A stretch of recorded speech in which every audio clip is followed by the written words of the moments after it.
I was doing a talk nearby, so I thought I would pop to Poppleton, which is a bit posh, and tell you their local ghost stories. Nearby is Marston Moor, and in 1644 had a day of one of the bloodiest battles in British history. And it is said that the Lord Nelson here was a makeshift hospital.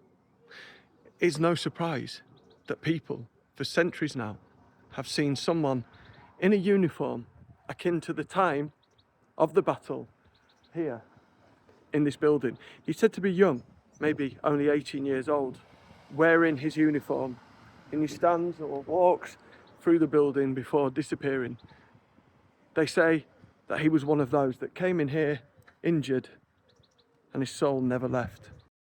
A little less well known and a little less active is the White Horse behind me. And last century, one room in this pub was set aside to be a temporary mortuary. Now, it is said that stuff still lingers in there. As I say, not as active, but poltergeist activity does still occur. When researching the folklore and legends of Poppleton, I kept coming across something called the Poppleton pigeon.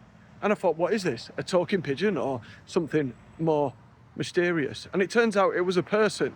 And at first I thought, I can't tell it because it's ableist. He was less than 3 foot tall. But it turns out he was a very well-respected man. So let's keep his name alive. William Routland, the Poppleton pigeon, was a courier from York to the village, carrying goods, managing a horse and cart, carrying heavy objects in Victorian times while only being less than 3 feet tall. What a man, greatly loved and respected by this community, and his name lives on today. In the 17th century, we had the Puritans here, and they viewed these as pagan idols. What am I talking about? It is, of course, the maypole, and the Puritans got rid of most of them, but Poppleton was one of the fortunate ones to still maintain its maypole. And it's almost May, but we'll be coming on to that when we visit Hutton Le Hole soon. Before I go though, let me just tell you about this, the Church of St. Everilda.